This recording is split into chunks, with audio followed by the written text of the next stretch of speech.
Next we'll have the maid of honor and the best man, myself, for the speech. We'll start with Sophie.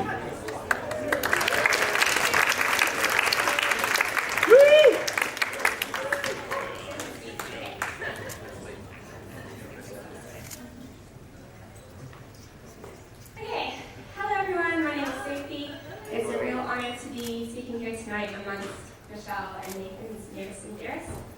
I've known Michelle for nearly 20 years now, but I've only had the pleasure of knowing Nathan for the last 9 years or so when he came swooping into her life, sprinkling happiness and bliss all over it. I remember the first time Michelle told me about Nathan. She couldn't stop gushing over him. She said to me that she couldn't believe her luck finding a guy so good looking.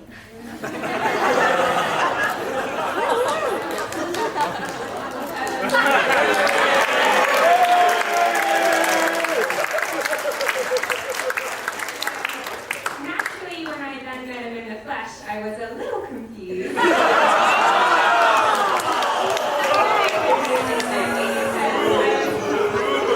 It's only because I was squinting at him through a haze of disco lights and cigarette smoke at one of Hong Kong's nightclubs. Because it was probably all part of Michelle's grand plan to introduce Nathan to her friends in a setting where the music was so loud we couldn't possibly grill him with questions. Because those of us who love Michelle always knew that finding a guy good enough to deserve her was never going to be an easy feat. So congratulations, Nathan, you clearly passed that test. The first time Michelle and I met properly, we were, I think, around 12 or 13 years old, and we'd been summoned to the principal's office, which I'm sure is really shocking to hear. But don't worry, everyone. Michelle's reputation as a goody two-shoes has not been tarnished. She was merely being given an academic award.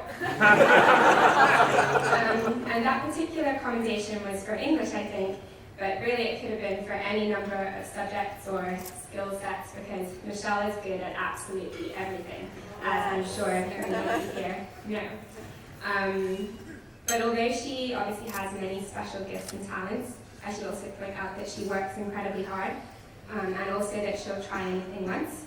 So some of the hobbies that she's sought to excel at over the years have included cryptic crosswords, tarot card reading, and Mongolian throat singing. Which, if you're not familiar with that, I highly recommend looking it up. Or Michelle, maybe you could give us a demonstration of it. So Michelle's big brain makes her a really helpful friend to have around because she knows the answer to any question you could possibly think of asking her. But it's actually really quite infuriating if I think about it. But what's even more infuriating is how humble she is, which brings me to my next point about Michelle, which is that she is the nicest person in the whole wide world. She just has so many wonderful qualities. She's kind, she's caring, she's really thoughtful and completely selfless. She always puts other people first, and she would do absolutely anything for the people that she cares about. And it's not just people that she shows compassion for. So carrying tins of cat food around in her handbag so she can feed them to any strays she meets on her travels is just one of the ways she looks out for others, whether two-legged or four. I remember visiting Michelle when she was studying in Cambridge, and I found that she befriended a squirrel by leaving tidbits on her windowsill. And the last time she came to London, I saw that nothing had changed because she dragged me to Pret to buy some nuts so we could go around London's parks and hand them out to the furry friends in the park. So, these are just examples of the way that Michelle really does look out for others in all kinds of situations. And she's really generous in lots of other ways too, having given her time and her love to so many over the years, whether it be volunteering for in a home for street children in the Philippines or tutoring kids after school. And I feel really fortunate to have shared these experiences with Michelle and witnessed firsthand the depth of her heart for helping others. She's a really special person and she inspires me to be better too. So thank you, Michelle, for that.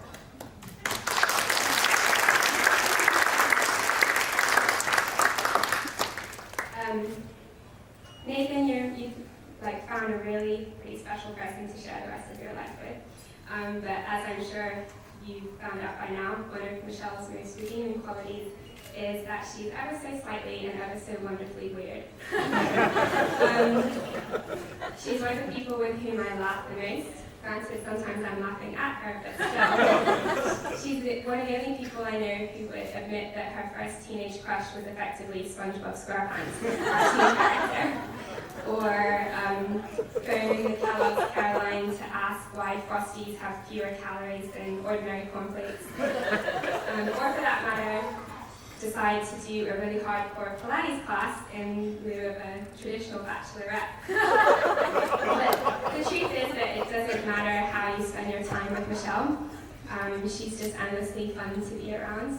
And I would go to the ends of the earth with her or for her. She really is just such an incredible friend, and I don't know what I did to deserve her. I'm just really lucky to have you in my life. So, yeah, thanks. I don't need to say how lucky you are, but Michelle, I'm really glad as well you found somebody who makes you so happy. And I think today everyone's been, lucky to witness the really genuine love the two of you have for each other, and I know you're going to be incredibly happy. So I know we've done a few toasts already, but if we could raise another glass to Michelle. Oh, thank you. To Michelle and the love of her life, Nathan. Cheers!